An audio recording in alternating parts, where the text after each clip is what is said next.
House of the Dragon Season 2 has once again lived up to the hype, with Episode 3, in my opinion, being the best episode we have seen yet. Now let's talk about the episode a little bit and some things you may have missed. Now in the opening scene, we start to see tensions rise between the Blackwoods and the Brackens, which ultimately leads to the Battle of the Burning Mill. Although we do not get to see the carnage that happens in the Battle of the Burning Mill, we do get to see the aftermath, and we see one of the main characters that they brought in from the beginning of the episode, Davos Blackwood, who many were mistaking for Bloody Ben. But if you ask me, I think we're going to see Bloody Ben eventually, and I think him and Daemon are going to play a significant role in when it comes to taking the Riverlands. The reason I think this is because not only did they make Davos look very similar to Bloody Ben in the book, based off what George R.R. Martin has as him, but multiple people are starting to say stuff about the Brackens and the Blackwoods all throughout the kingdom and how they've had tensions for years.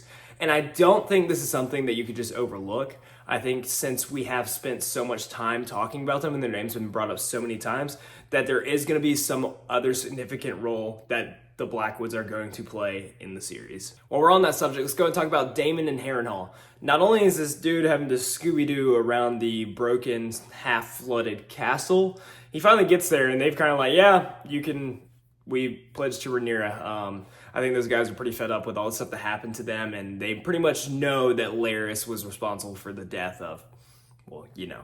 But while he's there, there's a lot of eerie things that happen, and then he gets to have these flashbacks, and he's told about his death and all other sort of things. But the biggest thing is we get to see Millie Alcock and her return as young Rhaenyra. Now, I'm not sure how they broke the news to Millie on what she was going to be doing, but it was pretty cool to see her back in it, even though she was just kind of sewing a head back onto a child's body. So even though Daemon is a tough character to read, it's gonna be real interesting how he responds to this, whether he owns up to Rhaenyra and takes full blame for the death of the child, or if he even just pledges that he is 100% loyal to Rhaenyra after seeing that vision. And while we're on it, let's go ahead and talk about Rhaenyra. Rhaenyra is starting to slightly lose control of her council. It's a good thing she has Rhaenys by her side to remind them of who her father is, and that the knowledge that she possesses and the power that she holds over the kingdom.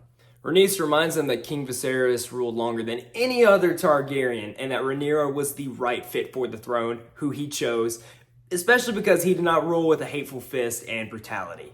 And we're starting to see a lot of this with Rhaenyra. She's doing everything in her power to prevent war. She even dresses up as a nun, goes to King's Landing, sneaks in, and is able to speak with Alicent in order to try to stop the war that is inevitable now. While she's there in King's Landing and she gets to kneel beside Alicent and finally speak with her for the longest time, we get to find out how stubborn Alicent is when she finally finds out what Viserys actually said to Alicent the night he died.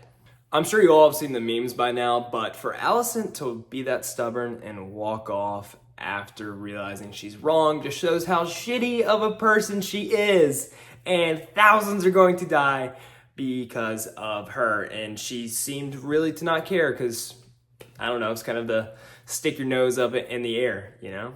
Which to me, this proved that Rhaenyra is the best fit for the throne because she has done everything in her power to try to prevent bloodshed and war. Now, what'll be real interesting from here is to see if Rhaenyra has some sort of tipping point. As we've seen with Targaryens, they all have that switch. So, will there be something that causes Rhaenyra to flip that switch? Will it happen in episode 4, or will it happen later on in the season? Also in this episode, we get to see how screwed up the relationship is between Aegon and Aemond, and Aemond just has these years of hate and has always blamed it on Jace and Luke. But his biggest hater and the reason for a majority of his issues, from what it looks like, is Aegon and how he's treated his younger brother for essentially his entire life. Because what it looks like to me is that Jace and Luke had little to nothing to do with it. And honestly, what also did not help with how Aemond is now is how shitty of a mother Alicent is when it comes to comforting, as we've seen in the past few episodes with people dying. But we did get to see that Aegon is a certified frat star. Man, if he was alive in the 21st century, he would have loved being at fraternity parties, I'll tell you what. Another thing House of the Dragon is doing right is constantly improving characters. Baela has not had much significance other than getting married to Jace, but we get to see her kind of in action and show that she is Daemon's daughter as she flies down and sees Sir Criston Cole, and Rhaenyra asks how did she know that it was Sir Criston from that far away, and she's like, well, I didn't engage, but... And we finally get to see Baela's sister Rhaena play a significant role as she is packed off to the Vale with dragon eggs, infant dragons, and Rhaenyra's kids as well. Now, not only is she kind of having to be a mother for Rhaenyra's children, she's having to be a dragon mother and, I guess, take care of dragon eggs as well in the Vale. Now, something that would be really cool is if she were to take over her uncle's position and be Sea Smoke's rider. As they said in the episode, and they showed, Sea Smoke's growing restless. And we get to hear that maybe, hey, maybe he's lonely. Maybe he needs a rider. So... with all that being said, thank you guys for all the support as of late. I hope you guys are enjoying House of the Dragon as much as I am. Season 2, I think, has just been amazing. And episode 3 was phenomenal, and I'm super pumped for episode 4 that's about to come out. Let me know what you guys think of the season and the episodes overall. And let me know if you guys also hate Criston Cole's new haircut. Yeah, don't know why he did that while everyone else was getting ready to ride out. So I will see you guys next time. Peace.